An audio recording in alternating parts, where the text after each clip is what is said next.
BPL এর ফাইনালে চলে গেল তামিম ইকবালের ফরচুন বরিশাল। নিজ মাতৃভূমি চট্টগ্রাম কিংসকে 9 উইকেটের বড় ব্যবধানে হারিয়ে চরম প্রতিশোধ নিল তামিম ইকবালের ফরচুন বরিশাল। কি খেলাটাই না আজকে খেললো তাওহিদ হৃদয়। ওফ ভাই, আপনার খেলা দেখাটাও যেন সত্যিকার অর্থে সৌভাগ্যের ব্যাপার। একজন ক্রিকেট প্রেমী হিসেবে আপনি যখন আপনার ফ্লোতে থাকেন তখন সেটা সত্যি দেখতে কতটা যে ভালো লাগে তা আমি আপনাকে বলে বোঝাতে পারবো না। এবারের বিপিএলে আমাদের সবচেয়ে বড় পাওয়া সেটা হলো আমাদের জাতীয় ক্রিকেটারদের ধারাবাহিক পারফরমেন্স। নাঈম শেখ থেকে শুরু করে পারভেজ হোসেন ইমন, তানজিদ হাসান তামিম, লিটন দাস মোটামুটি ধারাবাহিক।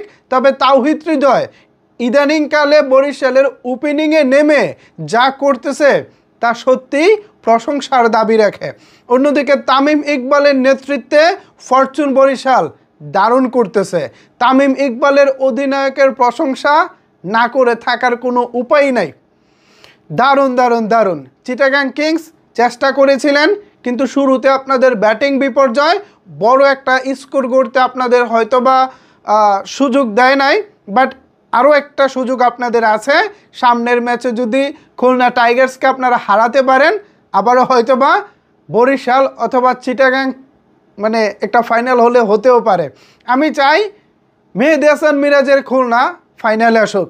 তারাও দারুণ খেলতেছে, স্পেশালি মেহেদী হাসান মিরাজের যে অধিনায়কত্ব তামিম ইকবালের মতোই টপ নচ।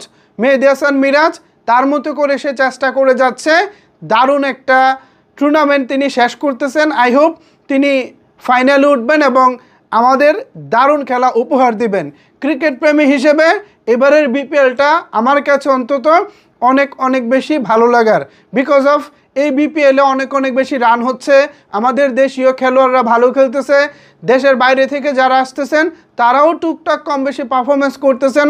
ওভারঅল পুরো বিপিএলে যে পরিমাণের দর্শক ছিলেন মাঠে সব কিছুই ছিল দেখার মতো। সো এমন একটা বিপিএল আমাদের অনেক বেশি দরকার ছিল। অনেক রকমের গুঞ্জন, আলাপ আলোচনা, নেতিবাচক বার্তা অনেক কিছুই রয়েছে, বাট অনেক খারাপের মাঝেও ভালো হচ্ছে যে বিপিএল মাঠের খেলাটা ভালো হচ্ছে। যদিও কিছু ফিক্সিং বা সন্দেহ আছে, বাট তারপরেও একজন ক্রিকেট প্রেমী হিসেবে মাঠের খেলা আমি বেশ উপভোগ করেছি। প্রত্যেকটা দল মোটামুটি চেষ্টা করেছে তাদের সর্বোচ্চটা দেওয়ার জন্য। জাস্ট হচ্ছে সিলেট এবং ঢাকা বাদে তারা অবশ্য আমাদের এই বিপিএলের পরিবেশটা কিছুটা হলেও নষ্ট করেছে, কারণ তারা ছিল একেবারেই দুর্বল দল, তারা ন্যূনতম ফাইট করতে পারে নাই। যদি তারা ফাইট করতে পারত হয়তো বা বিপিএলটা আরও বেশি উপভোগ্য হতো। যাই হোক, অভিনন্দন ফরচুন বরিশাল। আশা করি ফাইনালটা খুলনা নিবে। কি বলেন ভিউয়ার্স? এ বিষয়ে নিচের কমেন্টস বক্সে আপনাদের মতামত জানাতে পারেন।